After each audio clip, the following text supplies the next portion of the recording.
The Egypt Game, Chapter 11, Egypt Invaded. April and Melanie rose to their knees from their deep bows before the double altars of Egypt. Over the heads of Elizabeth and Marshall, they exchanged a glance that said, "Okay, what's next?" Melanie reached over absently to help Marshall with his pharaoh's crown, which had slipped down over his eyes while he was touching his forehead to the floor. Suddenly, her eyes lit up with an "I have it" expression. She gave the crown a final tug down over Marshall's ears and turned to face the altar of Set.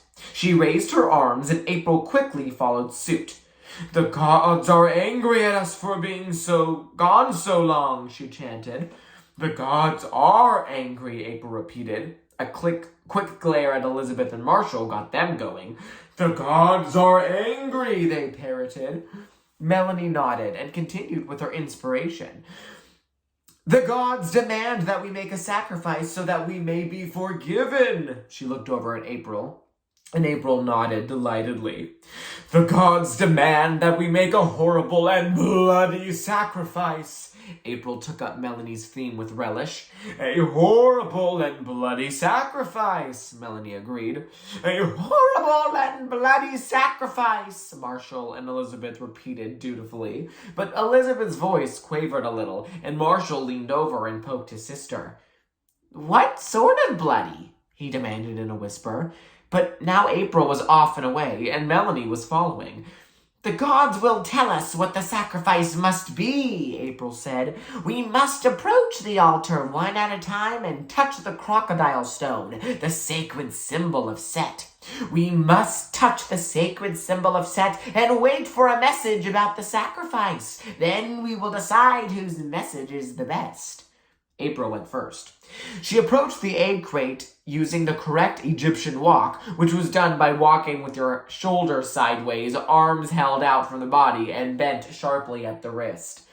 In front of the altar, she bowed deeply with her head tucked between her upraised arms, and then placed her fingertips on the crocodile stone. She stood for a minute with her face turned upward. Melanie poked the other kids and motioned for them to watch closely. When April stalked back to them, looking wildly secretive, Melanie walked up to the altar and followed her example, doing exactly the same things.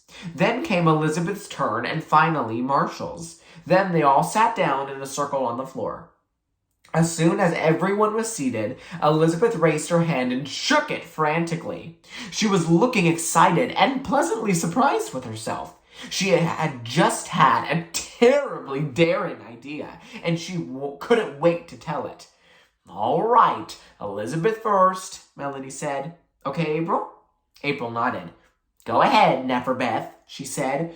"But put your hand down, for heaven's sake. You're not in school. You're a lady pharaoh." Elizabeth snatched her hand down and suggested eagerly that Set's message was that they should stick their fingers with a needle and write him a letter in their own blood. April and Melanie exchanged surprised and appreciative glances, and Elizabeth beamed proudly. She didn't think it was necessary to mention that her teacher had just read Tom Sawyer to the class, and just possibly Set had had a little help from Mark Twain. However, there was one small detail. Nobody had a needle. Elizabeth looked crushed. "Don't feel bad, Bethy," Melanie said. "It was a neat idea." "I'll say," April agreed. "It was a terrific idea." "It was a dumb idea," Marshall muttered. "When you stick your finger, you get infested." Infected," Melanie corrected. "You go next, April." April made a trance-like face. "When I stood before the altar," she chanted, "I heard the voice of a crocodile god. He said the object to be sacrificed must be something very dear to us. It must be something we hate to part with. Otherwise it won't count. The crocodile god has told me that we must sacrifice," she pointed dramatically, "security." "No!" Marshall shouted, jumping up and hugging security to his chest. "No, no, no!" With every shout, he stamped his foot. All three girls were around him in a moment, shushing and begging him to keep still. He shushed, but he went over to the edge of the shed and stood with his back over to them. "All right, Marshall, we won't sacrifice security, will we, April?" Melanie said. April went into a quick trance with her fingers to her forehead. The gods have changed their minds, she announced in a moment. They said they don't want security, but just don't yell like that anymore. Somebody will hear us, and then we'll get caught. Somebody already heard us, Marshall muttered darkly. What do you mean, somebody already heard us? Melanie gasped, but Marshall only shrugged and said nothing more. Come on, back to the circle, Melanie coaxed. We take it all back about security. Besides, it's your turn to say what the message was. Marshall allowed himself to be led back to the circle, but his chin was still sticking out, and he was glaring at April. He put his hand to his forehead the way April had done, and then jerked it away. Let's sacrifice April, he suggested. That gave everybody the giggles, and finally Marshall broke down and smiled too. Then it was Melanie's turn. Melanie said that she had read about some people who cut off their fingers as sacrifices.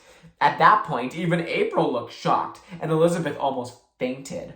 But Melanie only laughed. I didn't mean we should do that, she said. It just gave me an idea. We could pull out some hairs and maybe cut off some fingernails. No scissors, Elizabeth reminded, with just a touch of satisfaction. We could bite them off, April suggested. I do it all the time.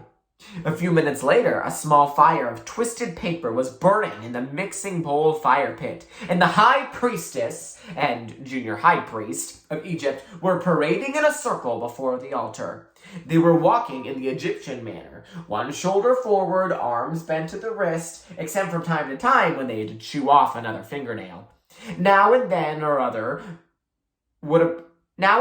one or another would approach the altar, bow, and drop a scrap of humanity on the flames, a hair or two, or a shred of fingernail.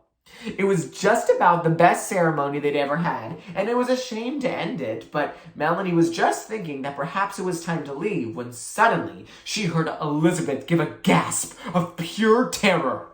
Following Elizabeth's gaze, Melanie was horrified to see a huge, misshapen figure teetering on the top of the high-board fence. The figure teetered wildly in the dim light and then sprang forward to land in a horrible, threatening crouch right in the middle of Egypt.